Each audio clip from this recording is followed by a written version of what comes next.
Okay, in this presentation, I'm just going to talk about a couple aspects of the political economy of trade and protectionism that are kind of ubiquitous, and in general, these are the reasons why folks that study this tend to think that protectionism has kind of a political edge over free trade.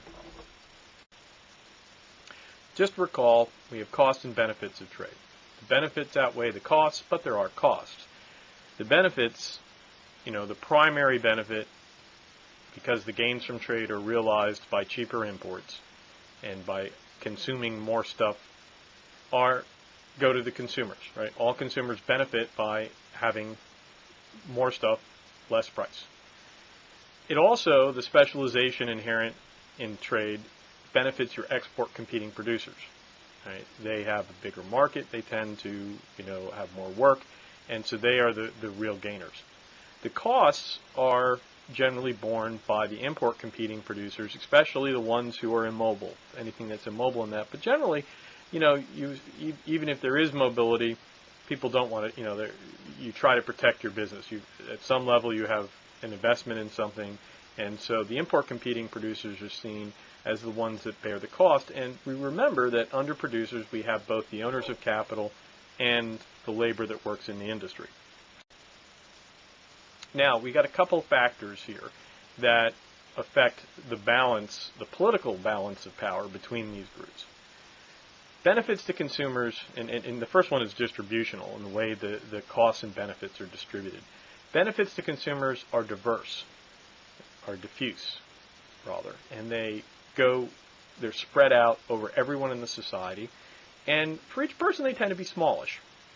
We'll see an exact number later, but by and large, it's not a huge thing. Maybe 10% of, it's not, you're not eating caviar, and, your life is not fundamentally better. It's significantly better, statistically speaking, but it's not, a huge difference. So, and there's lots of consumers. The benefit is spread out over the whole society, so it's a diffuse benefit. Costs to the import competing producers are concentrated, right? They go out of business. Workers lose their job. So these are very intense, concentrated costs, both in terms of the number of people affected and the severity to each individual person. Now, benefits to export competing producers are somewhat concentrated, more so than to consumers, but they may not be as essential to the business, and the business may see it, they may perceive it as kind of just being a general trend of growth in the industry. And so it's certainly, the people who are getting those bits see that as some additional gain, not a loss. And so, people will tend to do more to avoid losses than to secure additional gains. Informational factors. And I'm going to kind of bundle this with distributional, and it kind of goes along with that. Import competing producers have lots of information about their industry. That's what they do for a living. They think about it all day, and so they have a lot of information, and they have, especially on the producer side, on the capital owner side, and the management side, they have an incentive to get more, right? They want to know what's going on. They have to keep their company profitable, so they can expend money, they can do surveys, hire consultants. Generally what they do is they create a trade organization, which I'll talk about in a second. So there's a huge informational advantage here. Consumers, on the other hand, are relatively uninformed, right? They don't know. You go out, you buy stuff. You know the nature of the product. You know what it's worth to you. But how it's put together is something you're not familiar with. You're not, you just can't, all the things you buy in life, you buy so many things, you can only have a little bit of information about any one of them. And you generally, because, especially when we talk about trade, the benefits, I said, are also small. The benefits of trade and the changes are relatively small. Therefore, you don't really have a huge incentive to get a lot of information. You're not necessarily going to contribute, because very quickly you could spend more money learning about different options than you could save, right? And so there's relatively little incentive to do much research for individuals. So they are rationally uninformed people, right? Economists will talk about that. You may know you're uninformed, but really, getting information is difficult, and it can, just even some time on the internet. If you spend an hour surfing on the internet, that costs you. That's an opportunity cost, and it's got it. You can put a dollar value to it. It's at least as valuable as working an hour. So that's the kind of thing that they say, that even when the information is readily available and free, an hour of searching could be equivalent to $10, $20, $30 of value, depending on what your wage is and how you value your time. And therefore, you might find that that's a lot of money, given the amount of benefits you possibly could get out of things. Also, again, the export competing, I keep bringing these guys up because they turn out to be very important players in the game. Export competing producers, they may not be as informed. They're informed about their industry. They may not be as well informed about the import competing industry. And their incentives to get informed on that industry may be a little bit more moderate. And so they're kind of a step removed from questions of protection, especially when protection policies are focused on imports, and you're not an import competer. And so you can have, you kind of have a step down in information here when you go from the import competing to the export competing industry. However, the export competitors are better informed than perhaps the consumers. The last factor that's all tied up in with this is organizational factors, right? Producers, as I mentioned, tend to have industry organizations. They, for other reasons, very often have formed organizations in their industry, and very often when protectionism comes into play, if you're an import competing industry, your industry organization will start collecting a lot of information and start organizing. And these organizations are your first step towards lobbying and exercising political power. And so the fact that these groups tend to be organized, and because there's several, generally within an industry there will be a smallish number of producers, and these folks can get together relatively easily, especially to the degree they already have some kind of organization, an annual conference, a newsletter, whatever. They will get that information. They'll share that information, and the speed with which you can, reach out and touch people affects your ability to organize, and you can get together and share ideas, and then you can, do things to lobby your congressman and such. Labor in these industries, I wanted to single them out a little bit here. Unions are very protectionist, right? The unions are organized. They are in this cause, in this instance, when it comes to protectionism, they're in the same boat with the management.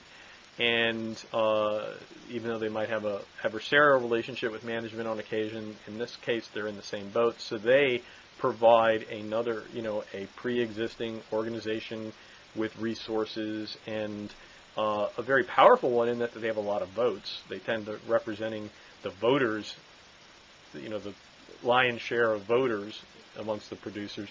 They have great political clout.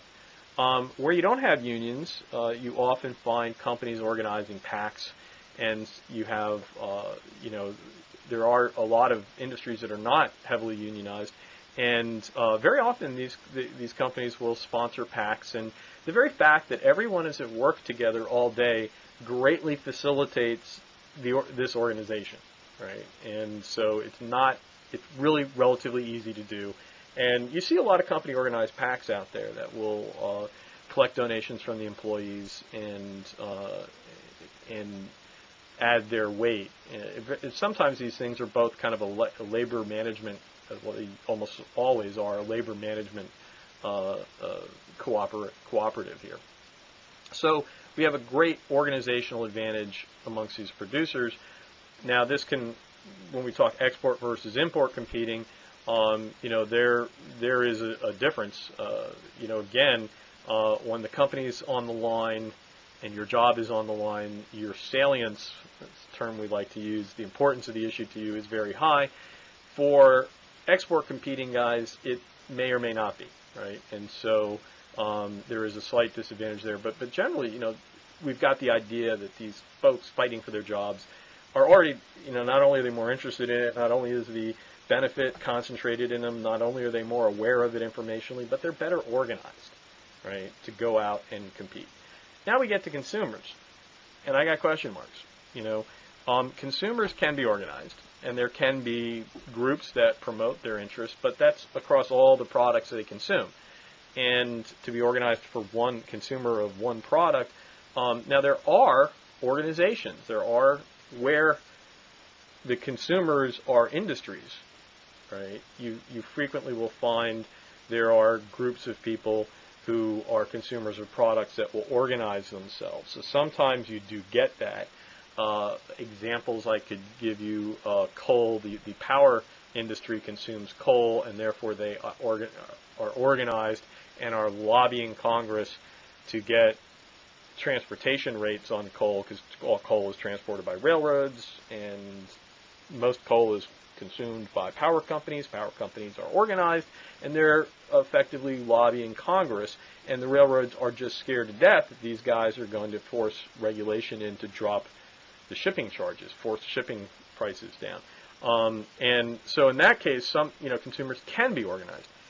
Most consumers, though, are not, and you do not meet with other consumers by and large. You don't, and so we have the idea has been that consumers are disorganized, are not in contact with one another, don't really have incentives. I already said they don't have a big incentive to organize over these things because the benefit is diffuse and small, and they just have. But organizationally, if they want to get together, just their very numbers can present an obstacle, right? The fact they don't come to work to the same place every day, and etc. And that creates a big organizational disadvantage. So the feeling is that producers are advantaged from an organizational point of view. In fact, in all these factors, the idea is that the producers producers tend to be better organized than consumers. The export guys tend to have the import competing industries have better information about their industry and about what's coming in, right, to compete with them, and they have that salience issue, right? And so these things tend to skew the interest group competition in favor of the smaller group in the society. And even though consumers as a whole benefit and there's more consumers, we tend to see this political advantage going to the import competing industry, the owners of capital and the labor in them. Now, let's just give you an example here. All right, here's an example of the U.S. sugar quota. All right, one of the favorites. The U.S. tariff, we have a tariff rate quota, and that is we don't have an absolute quota on how much sugar you can bring in, but we have a 2-rate tariff, and so we have up to it's about 1.3 million tons of sugar. U.S. consumes about 7 million tons a year. So up to 1.3 million tons of sugar, the tariff rate is about 66 cents a pound. Right? It changes. Is it cane sugar? Is it beet sugar? This is raw sugar. Refined sugar is more expensive. There's a little. So these things change on a day-to-day basis, but these are about the numbers here. And well, these are the numbers. I just looked them up. Okay. The quota. Once you get over the quota, though, the tariff rate goes from 2/3 of a cent to 15.36 cents per pound. Right. So the tariff rate just spikes when you get to that quota. So you can ship more stuff to the United States if you want, but you got to have this quota. This is extremely high tariff rate. There is, by the way, a third tier to this tariff. When the world price drops, as the world price gets lower and lower, there's an additional tariff that's thrown in to raise this tariff up to counterbalance any effect if the world price were to drop. The tariff can go up, and it's designed to balance the impact of, well, if the world price starts dropping and it suddenly 15.36 cents a pound is fine, they got something for that. All right, so they really are trying to stick this quota. The result is, and again, prices change, and in the past few years, there's been a lot of volatility in world sugar prices, largely the result of greater consumption around the world, and also the fact that you can make ethanol out of sugar. And in fact, sugar is the best thing to make ethanol out of. Most other products you have to kind of ferment, like the corn or whatever, to turn it into sugar, and then you distill that. How much better just have sugar? And so sugar's like the best thing, and as a result, Brazil has been making turning a lot of its sugar into ethanol. But so we've seen these things. At one point, the world price for sugar spiked. It is into the 20s and got very close to the U.S. price. It's since dropped 19 cents. I've actually seen it at 16 cents. So the thing is, though, the point here is the U.S. price for sugar is about 35 cents a pound. The world price for sugar is about 19 cents per pound. So we're paying close to, it's on the order of, we're getting about twice the world price, right? So sugar is much more expensive in the United States than it is in the rest of the world. As a result, we have, and again, these estimates vary from year to year and by how people do it, but the latest number I've seen is that the total cost to U.S. consumers, we spend about $1.8 billion a year more for sugar than we have. All right. That sounds like an awful lot, and certainly that's the kind of money we're talking for this industry, right? That by certainly keeping the price up at 35 cents when everyone else in the world is selling it for 19, that's certainly a benefit. And so that's a lot of money to that industry. However, $1.8 billion a year. There's 300 million people in the United States, right? If you just divide 1.8 billion divided by 300 million, you get $6, right? So the cost to the individual is $6 per year, spread out over everything that uses sugar, right? And that's a lot of things, right? Processed food and various other things. So the point is that, and this goes back to what I was saying before, as an individual, I can spend some time looking into, how much is this sugar quota costing me? And, I find out after a while on the internet sorting through various things, I may find out it's about $6 a year to me, right? So, I might have just spent $6 of time looking this information up, right? And in terms of organizing to, well, my God, I'm only going to put as much effort into it as $6 a year justifies, right? And that's minimum wage an hour, right? It's really not anything that's going to get me as a consumer overly excited, and it's not going to get me to go to war. And a lot of people will look at it and say, $6, we'll just let other people have their jobs, right? It's $6. We can live with it. Fortunately, unfortunately, however you want to look at it, for food processors, this is not an abstract, or it's not a little thing. And what we're seeing is that food processors have been lobbying for quota increases. They've also, by the way, been moving out of the country. Candy makers have been, especially with NAFTA, candy makers have been moving to produce outside the United States, and where they can import sugar and get sugar at a lower price, and then import the finished product, which has a different tariff rate on it. It's more economical for them to do it that way, right? And so we've seen candy makers like Brock's Candy has moved to Mexico. Lifesavers are now made in Canada. We just don't make these things here, not because we can't, but because the cost of sugar is so much higher. And the food processors have been facing, the quota hasn't been growing. Even though demand for sugar might have been going up, the process, we haven't seen that. And food processors, by the way, they've done other things.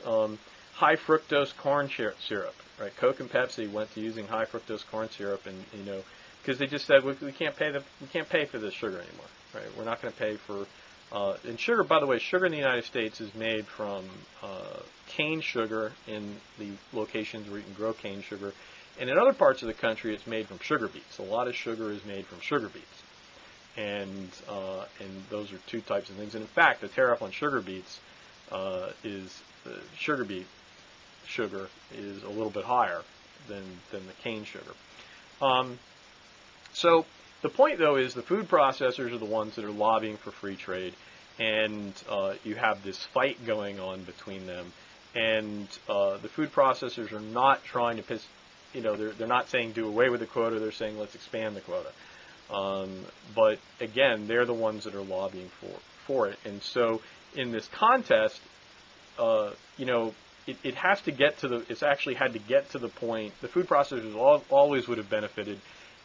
It seems like they got to a point where they were facing crisis, facing loss, and it had to get to that point for them to really get energized about, saying sugar's just one of the things they use, right? It's one of the inputs they use, and for them to get focused on it, it had to kind of reach a peak, which of late it seems to have done. So we'll have to watch this. But that's just a little example of how, and you can see the sugar, information. You've probably never heard of this. And if you type in sugar quotas in a search, there aren't a lot of consumer groups. There's economics classes that talk about it. There's industry discussions of it, but it's not something that's bandied about in cyberspace, certainly. But it costs us. It costs us $1.8 billion a year. And $1 billion here, $1 billion there. This is just one industry, right? And so these are the things that come in, though, that the interest group competition in this is so weighted to the sugar manufacturers that we have this quota surviving. Now, up till now, I've just been talking about kind of in general, an interest group idea of how one person versus another will organize. There are also electoral factors that come into play here. And in the United States, we have almost everything, except for the president, is at the federal level, is a geographic district, right? We have representatives that represent congressional districts. We have senators representing states. And one of the things is that representatives are immobile, right? And so when an industry leaves or shuts down in a representative district, unless they're very fortunate to have another one developing there, by and large, districts lose, right? And you see that in North Carolina. There are districts that traditionally had textile manufacturing in them, and we have congressmen that are calling for the repeal of NAFTA around here and are all up in arms over this. And even though North Carolina has evened out, because when the textile industry closed, you could kind of, North Carolina has got a huge pharmaceutical industry in Raleigh. It also has a banking industry, large banking industry in Charlotte. Charlotte actually, tremendously expanded.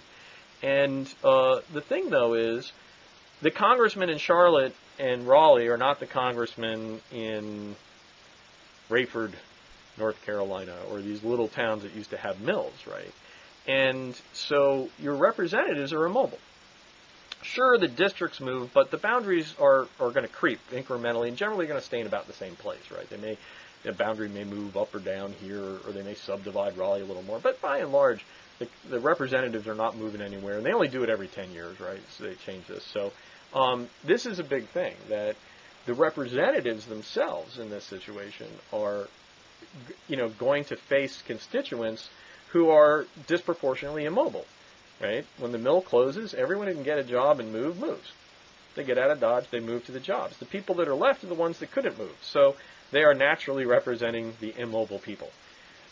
When people move into a district, they are less aware, they diffuse to various industries. those industries are not going to say, "Oh, yay, free trade did this to us." They'll kind of have some sense of being globally competitive, and so to a certain extent, congressmen in those districts may be fans of globalization or not as opposed to it, but it's not as clear. And again, it's a gain versus a loss, and a gain. Protecting a gain, you don't work as hard to protect a gain as you do to prevent a loss. So we're going to see in this geographic nature a lot of skewing towards representing immobile interests. The president is the only elected official, well, the vice president too, but the White House represents the whole nation. It's the only part of the government that does. Senators represent bigger areas, and so when you look at the protectionism that comes out of the government, Congress, the House of Representatives, is without a doubt the most protectionist, right? Because they have those small districts, and they have a lot of people who've lost in those.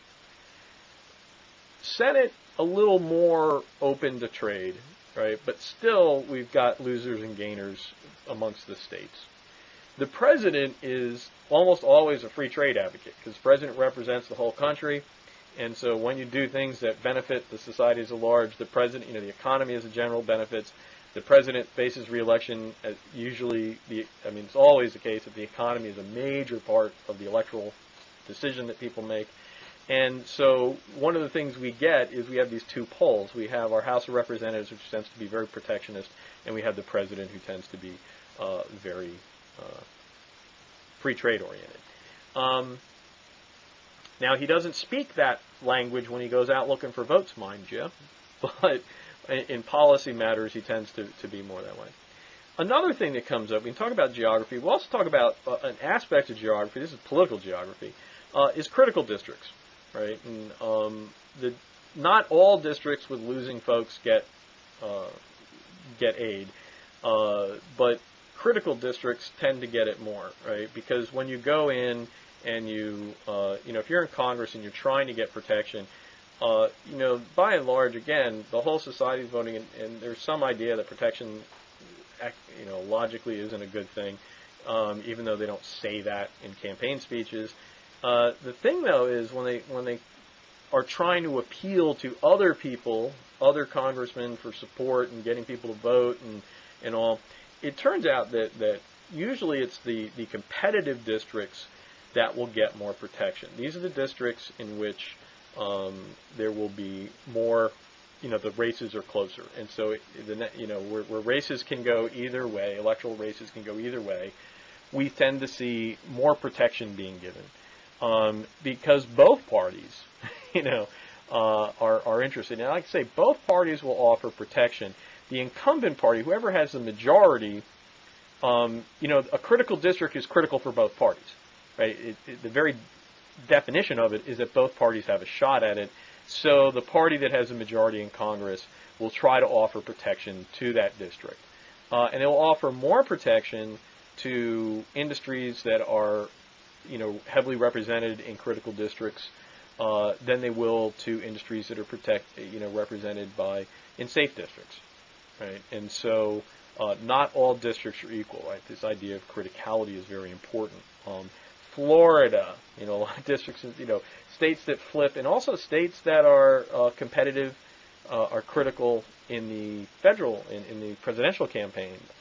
That's where presidents maybe lose some of their interest in free trade, and they will, seek to go out and offer protection to cater to voters. And so this creates kind of an electoral map. Where do you have industry? Where you have import competing industries that are heavily invested in critical districts, they're going to get the most protection. Where you have them in, safe districts, they're going to get actually less protection. Now, the United States has geographic districts. Not every country does. Where you have proportional representation, a lot of countries around the world have this. There isn't a geographic thing, and so they have a slightly different pattern, and it's actually fairly straightforward. You're appealing to the mass voters each term, and so generally they don't have critical districts. They do have large industries, and so where they have generally in countries with proportional representation electoral systems, the big industries in the country get protected, and the littler ones not so much. And that actually makes a lot, on the face of it, makes a lot of sense. In the United States, though, we have these weird. If you go through our harmonized tariff schedule, we have all these weird little exceptions, and a lot of times that comes from the fact that one little, the industry that produces this is concentrated in one area. It tends to be critical. So the United States has a much more difficult to read pattern of protection, but we do have it. And in proportional representation systems, again, the electoral system makes a difference. So there's just a quick little take in how you look at this, how you look at the balance of power, political power amongst the various people. And I really, hopefully in all of this, I've got you thinking in terms of interest group competition, the things that help people out in terms of their lobbying, also the governmental factors that come into play. But again, it's always important to keep in mind you've got your import competing industry, your export competing industry, your consumers. And these are the different groups with differing abilities to affect the system. And, if you're thinking in those terms, this is where we're really bringing in political analysis and economic analysis at the same time.